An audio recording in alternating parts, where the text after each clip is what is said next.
ഹരി ഓം. കൽക്കി രൂപികളായിരിക്കുന്ന എല്ലാ നാരായണന്മാർക്ക് NSK ബ്രഹ്മഗീത പാഠത്തിലേക്ക് സ്വാഗതം. നമ്മളിപ്പോൾ ബ്രഹ്മഗീതയിലെ അസുരപുരാണമാണ് പഠിച്ചുകൊണ്ടിരിക്കുന്നത്. പഠിച്ച കാര്യങ്ങൾ തന്നെ ഒന്നും കൂടെ ഒന്ന് ക്ലാരിഫൈ ചെയ്യാൻ വേണ്ടിയാണ് ഞാൻ ഇന്നത്തെ ഈ പാഠം എടുക്കുന്നത്.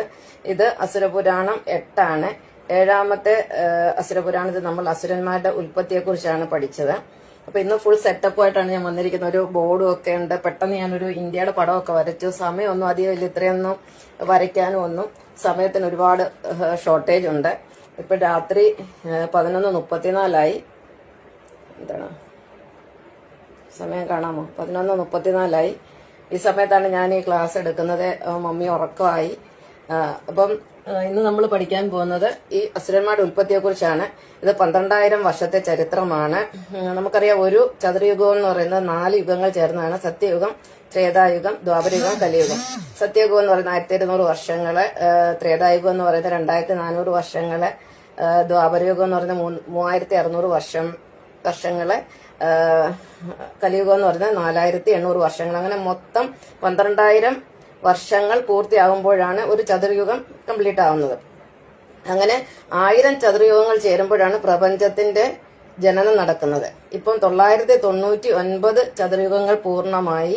ഇത് 1000ാമത്തെ ചതുർയുഗമാണ് നടന്നുകൊണ്ടിരിക്കുന്നത്. ഈ 999 ചതുർയുഗത്തിലും പരിണാമ സിദ്ധാന്തത്തിലൂടെ മനുഷ്യനിൽ വരെ എത്തിച്ചേരുകയായിരുന്നു. ഇനിയിപ്പോ മനുഷ്യനിൽ നിന്ന് നമ്മൾ വീണ്ടും ദൈവത്തിലേക്ക് പോകുന്ന ഒരു എന്താ പറയുക, ഒരു സ്പിരിച്വൽ ഇവല്യൂഷനിൽ കൂടെയാണ് നമ്മൾ കടന്നു പോകുന്നത്. സ്പിരിച്വൽ ഇവല്യൂഷൻ എന്ന് പറഞ്ഞാൽ ആത്മീയ പരിണാമത്തിൽ കൂടെ നമ്മൾ സഞ്ചരിച്ചുകൊണ്ടിരിക്കുകയാണ്. അപ്പൊ ഞാൻ പെട്ടെന്നൊന്ന് പറയാം, എന്താണ് നമ്മൾ പഠിച്ച ഈ 12,000 വർഷത്തിനുള്ളിൽ എന്താണ് സംഭവിച്ചത്.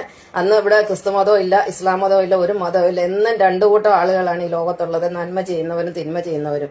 നന്മ ചെയ്യുന്നവരെ നമ്മൾ വൈഷ്ണവരെന്നും അല്ലെങ്കിൽ ദേവന്മാരെന്നും, തിന്മ ചെയ്യുന്നവരെ നമ്മൾ ശൈവർ അഥവാ അസുരന്മാരെന്നും പറയുന്നു. അപ്പം ഇത് ഈ ദേവന്മാരും അസുരന്മാരും ഒരേ പിതാവിന്റെയും എന്താ പറഞ്ഞ 2 സഹോദരികളായ മാതാക്കന്മാരുടെയും മക്കളാണ്. അപ്പൊ ഇവര് തുടങ്ങുന്നത് കാശ്മീർ താഴ്വരയിൽ നിന്നാണ്. ഇതാണ് കാശ്മീർ താഴ്വര. ഇത് 12,000 വർഷം മുമ്പ് ഇങ്ങനെയൊന്നും അല്ല ഭാരതത്തിന്റെ ഷേപ്പ്. ഇത് ഞാൻ ഇപ്പോഴത്തേത് വെച്ച് അങ്ങ് വരച്ചു എന്നുള്ളതേ ഉള്ളൂ. അന്ന് ഭാരതഖണ്ഡം എന്ന് പറയുന്നത് അത് പിന്നെ അഫ്ഗാനിസ്ഥാനും പാകിസ്ഥാനും ബംഗ്ലാദേശും എല്ലാം ചേർന്ന് കിടക്കുന്ന ഒരു സ്ഥലമാണ്. ഇത് പെട്ടെന്ന് മനസ്സിലാകാൻ വേണ്ടി ഞാൻ ഇങ്ങനെ വരച്ചു എന്നേ ഉള്ളൂ.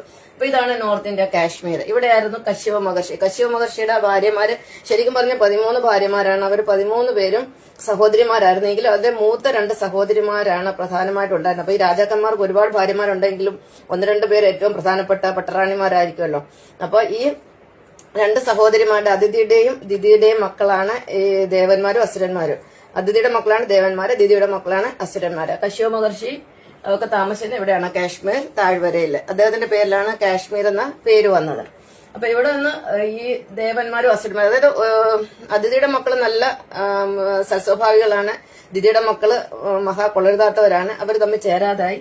അപ്പൊ അവരിങ്ങനെ തെക്കോട്ട് വന്നു. ഇതാണ് ഈ നമ്മുടെ ഇന്ത്യ ഭൂഖണ്ഡത്തെ അല്ലെങ്കിൽ ഭാരത ഭൂഖണ്ഡത്തെ 2ആയിട്ട് ഭാഗിക്കുന്ന നദി. ഇത് ഗോദാവരി നദിയാണ്. ഇന്ത്യയിലെ ഏറ്റവും നീളം കൂടിയ നദിയാണ്. ഇത് ഉത്ഭവിക്കുന്നത് മഹാരാഷ്ട്രയിലെ നാസിക്കിൽ നിന്ന് ഉത്ഭവിച്ച് ഇത് കിഴക്കോട്ടൊഴുകി ബംഗാൾ ഉൾക്കടലിലാണ് പതിക്കുന്നത്. അപ്പൊ ഇതിന്റെ വടക്ക് ഭാഗത്തുള്ളതിന് ആര്യാവർത്തം എന്ന് പറയുന്നു, തെക്ക് ഭാഗത്തുള്ളതിന് ദ്രാവിഡവർത്തം എന്ന് പറയുന്നു. ഇവിടെ കേരളം, തമിഴ്നാട് അങ്ങനെയൊന്നുമില്ല, എല്ലാം ഒന്നിച്ചു കിടക്കുകയാണ്. അപ്പൊ 12,000 വർഷം മുമ്പ് ഇത് ആര്യാവർത്തം, ഇത് ദ്രാവിഡവർത്തം. ഇവിടെ വിഷ്ണു ഭക്തര്, ഇവിടെ ശിവഭക്തരും. ഇപ്പൊ വിഷ്ണു ഭക്തരായിട്ടുള്ള അവതാരങ്ങളെല്ലാം, അല്ലെ വിഷ്ണുവിന്റെ അവതാരങ്ങളെല്ലാം എടുത്തിരിക്കുന്ന ഇവിടെയാണ്. UP-യിലെ ശ്രീകൃഷ്ണനായി, ശ്രീരാമനായി, പിന്നെ അതുപോലെ പരശുരാമന്, അങ്ങനെ കുറെ കൃഷ്ണ വാമനാവതാരം ഒക്കെ എല്ലാം നടക്കുന്നതൊക്കെ ഇവിടെ തന്നെയാണ്. ഇവിടെ നിന്നാണ് ഈ അസുരന്മാര് തെക്കോട്ട് വരുന്നത്. എന്നിട്ട് ഇവിടെ ആന്ധ്രയിൽ വന്നവര് സെറ്റിൽ ആവുന്നുണ്ട് ഈ അസുരന്മാര്. അങ്ങനെയാണ് ഹിരണ്യാക്ഷനെ, ഹിരണ്യകശിപു ഒക്കെ ഇവിടെ ഭരിക്കുന്നത്. പ്രഹ്ലാദൻ അന്ന് ഈ ആന്ധ്രയിലാണ് ജീവിച്ചിരുന്നത്. അതിനുശേഷം അദ്ദേഹത്തിന്റെ ചെറുമകനായ മഹാബലി ഇങ്ങോട്ട് വരുന്നു, തമിഴ്നാട്ടിലും താമസിക്കുന്നു, തമിഴ്നാട്ടിലെ രാജഭരണം നടത്തുന്നു. അതിനുശേഷം ഈ മഹാബലിയുടെ എന്താ പറയുന്ന ഭരണം മികവുള്ള ഒരു രാജാവായിരുന്നു. അദ്ദേഹത്തിന്റെ ഭരണത്തിലെ ദേവന്മാരൊക്കെ ഭയപ്പെട്ടു. കാരണം ഇവരിങ്ങനെ ആര്യാവർത്തത്തിൽ വന്ന് ദേവന്മാരുടെ ഭൂമി കൂടി പിടിച്ചെടുക്കുക എന്നുള്ളൊരു സംശയമായിട്ട് അവര് വിഷ്ണു ഭഗവാനെ പ്രാർത്ഥിക്കുകയും ഭഗവാൻ വാമനാവതാരം എടുത്ത് മഹാബലിയെ ചവിട്ടി താഴ്ത്തുകയും ചെയ്തു. അപ്പോഴ് അന്ന് ഈ 12,000 വർഷം മുമ്പ് ശ്രീലങ്ക ഇതിനോട് ചേർന്ന് കിടക്കുമായിരുന്നു. അന്ന് ബ്രഹ്മപ്രളയം ഉണ്ടായപ്പോൾ ശ്രീലങ്കയൊക്കെ വിട്ടുപോയി. ഇവിടെ ഒരു കുമാരിഖണ്ഡം ഉണ്ടായിരുന്നു. അത് പിന്നെ എന്താ പറയുന്നത്, ബേ ഓഫ് ബംഗാൾ ഉൾക്കടലിലെ താണുപോയി.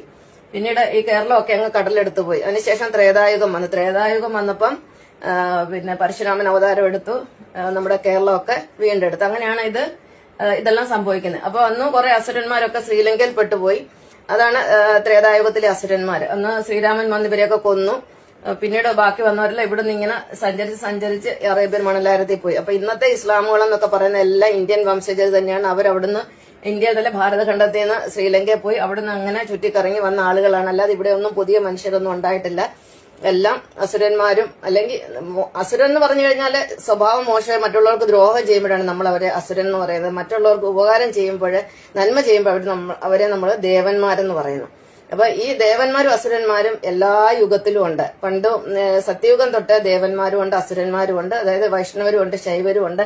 അതിങ്ങനെ തുടർന്ന് പോയിക്കൊണ്ടേയിരിക്കും. ഇപ്പോഴും ഇന്ന് പല മതങ്ങൾ നമ്മുടെ മുന്നിലുണ്ട്. പക്ഷെങ്കിൽ അവയെല്ലാം ബേസിക്കലി നോക്കിക്കഴിഞ്ഞാൽ അവരെല്ലാം വൈഷ്ണവരും ശൈവരുമാണ്. നമ്മളിപ്പോ ഏത് ആരാധന എടുത്ത് നോക്കിയോ അതിൽ വിഷ്ണു ആരാധനയും ശിവാരാധനയും ഉള്ളത്. നന്മയുള്ള ആരാധനകളെല്ലാം വിഷ്ണു ആരാധനയാണ്. തിന്മയിൽ കൂടെ പോകുന്ന ആരാധനകൾ, ഇപ്പം ചില ക്ഷേത്രങ്ങളിലൊക്കെ പ്രസാദമായിട്ട് പിന്നെ മാംസം കൊടുക്കുന്നുണ്ട്. അതൊക്കെ ശൈവാരാധനയുടെ ഭാഗമാണ്. അതൊരു വൈഷ്ണവാരാധനയല്ല. അപ്പൊ ഈ വൈഷ്ണവരും ശൈവരും കൂടെ ഒരിക്കലും ചേരുകയില്ല.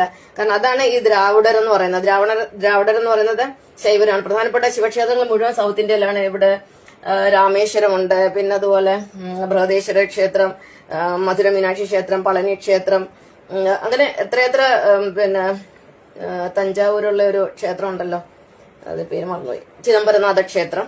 അപ്പൊ ഇതെല്ലാം ശിവക്ഷേത്രങ്ങളാണ്. എന്നാൽ നോർത്ത് ഇന്ത്യയിലുള്ളത് ഇപ്പം പുരി, ജഗന്നാഥപുരിയിലുള്ള എന്താ പറയുക, ജഗന്നാഥപുരി ക്ഷേത്രം വിഷ്ണുധാമാണ്. പിന്നെ ദ്വാരകയിലെ പിന്നെ ദ്വാരകാധീശന്റെ ക്ഷേത്രം, പിന്നെ അതുപോലെ ബദ്രിനാഥ ക്ഷേത്രം. പിന്നെ ഒരെണ്ണമുള്ളത് സൗത്ത് ഇന്ത്യയാണ്. സൗത്ത് ഇന്ത്യയിലുള്ള രാമേശ്വര ക്ഷേത്രമാണ് ഒരെണ്ണം. അത് പക്ഷെ രാമേശ്വര ക്ഷേത്രം എന്ന് പറയുന്നത് ശിവക്ഷേത്രമാണ്. പക്ഷെ അതിലെ പ്രതിഷ്ഠ സ്ഥാപിച്ച ശ്രീരാമൻ തന്നെയാണ്. അതുകൊണ്ട് വൈഷ്ണവരും ശൈവരും ഒരുപോലെ മാനിക്കുന്ന ഒരു ക്ഷേത്രമാണ് രാമേശ്വര ക്ഷേത്രം. അപ്പൊ കുറച്ച് കാര്യങ്ങൾ മനസ്സിലായെന്ന് ഞാൻ വിചാരിക്കുന്നു. അപ്പൊ നോർത്ത് ഇന്ത്യയിലെ കശ്യപ മഹർഷിയിൽ നിന്നാണ് ദേവന്മാരും അസുരന്മാരും ഉത്ഭവിച്ചത്. അദ്ദേഹത്തിന്റെ പുത്രന്മാരാണ് രണ്ടുപേര്. 2 സഹോദരിമാരായ ഭാര്യമാർക്ക് ഉണ്ടായവരാണ് ദേവന്മാരും അസുരന്മാരും. സത്യത്തിൽ ഇവർ സഹോദരന്മാരാണ്.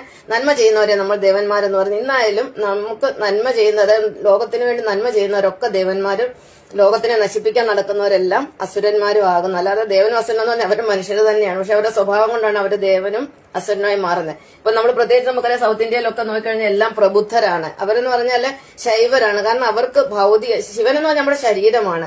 അവർക്ക് കിട്ടുന്ന ഭൗതിക വിദ്യാഭ്യാസമാണ്. ഭൗതിക വിദ്യാഭ്യാസം എന്ന് കിട്ടുന്ന അറിവുകളൊക്കെ പരിമിതമാണ്. അതിനൊന്നും ഒരു സ്ഥായിയായ ഭാവമല്ല, അതിനൊന്നും സ്ഥിരമില്ല. അതുകൊണ്ടൊന്നും അവർക്ക് ഒരു നേട്ടം ഉണ്ടാകുന്നില്ല. കുറച്ച് കാശ് ഉണ്ടാക്കാമെന്നല്ലാതെ ആത്മീയമായിട്ടല്ല, അതായത് അവർക്ക് മനസ്സിന് ഒരു ശാന്തിയോ സമാധാനമോ ഒന്നും ഒരിക്കലും ഉണ്ടാകത്തില്ല. രോഗാതുരരായിട്ട് അവർ ജീവിക്കുകയുള്ളൂ. ഈ ശൈവരുടെ ഒക്കെ സ്ഥിതി അതാണ്, അസുരന്മാരുടെ സ്ഥിതി അതാണ്.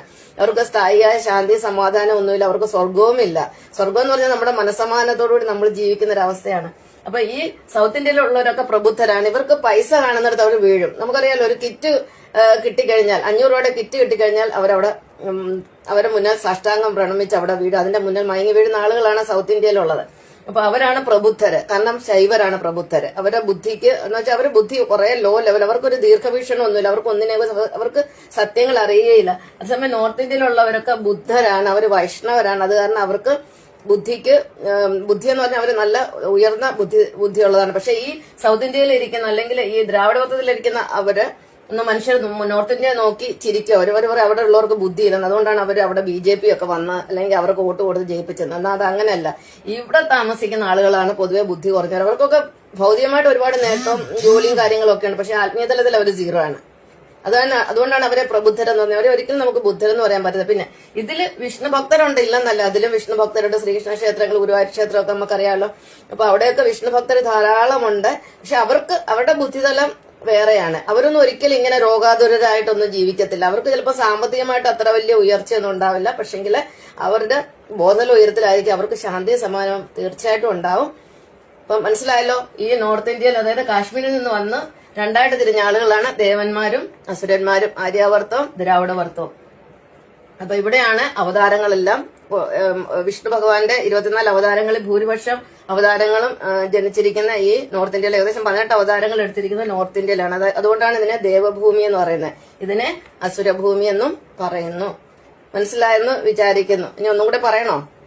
അപ്പം ഗോദാവരി നദി ഭാരതത്തെ രണ്ടായിട്ട് വിഭജിക്കുന്നു. ആര്യവർത്തമെന്നും ദ്രാവിഡവർത്തമെന്നും. ഇവിടെ ദേവന്മാര്, ഇവിടെ അസുരന്മാര്. നോക്ക, ഈ നമ്മുടെ സൗത്ത് ഇന്ത്യ എന്ന് പറഞ്ഞ ഒരു വി ഷേപ്പ് കിടക്കണം. ഇതിന്റെ 3 ഭാഗവും കടലുണ്ട്. ഇത് കടലെടുത്ത് പോകുന്ന സ്ഥലങ്ങളാണ്. ഇവിടെ ഒരിക്കലും ഒരു Bharatiya Janata party, BJP party ഒന്നും ഒരിക്കലും അധികാരത്തിൽ വരാൻ പറ്റത്തില്ല. കാരണം ഇവിടെ ദ്രാവിഡന്മാരാ ഉള്ളത്. ഇപ്പൊ നമുക്ക് ഇവിടെ നോക്കിക്കഴിഞ്ഞാൽ 33% ദേവന്മാരേ ഉള്ളൂ. അതായത് BJP-കാരെന്ന് പറഞ്ഞാൽ 33% മാക്സിമം, അത്രയൊന്നും ഇല്ല. ഇനി കൂടി വന്നാൽ അത്രയുമേ ഉള്ളൂ. ബാക്കിയുള്ള 67% ആശ്രിക സ്വഭാവമുള്ളവർ. അവരുടെ ഇടയ്ക്ക് ഇവർ വരത്തില്ല. ഇനി ഇവിടെ ഭരിക്കാൻ വന്നതിന് ഇവരെ പീസ് ആക്കാൻ മറ്റുള്ളവർക്ക് സാധിക്കുന്നതാണ്. അതുകൊണ്ട് ഇവിടെ ഒന്നും ഒരിക്കലും BJP ഭരണം വരത്തില്ല. പക്ഷെ ഒരു കാര്യം സംഭവിക്കും, ഈ സൗത്ത് ഇന്ത്യയൊക്കെ കടലെടുത്തു പോകും. അതിന് യാതൊരു സംശയമില്ല. അപ്പം ഇന്ന് ഞാൻ ഇത്രയും പറഞ്ഞുകൊണ്ട് നിർത്തുന്നു. നന്ദി, നമസ്കാരം.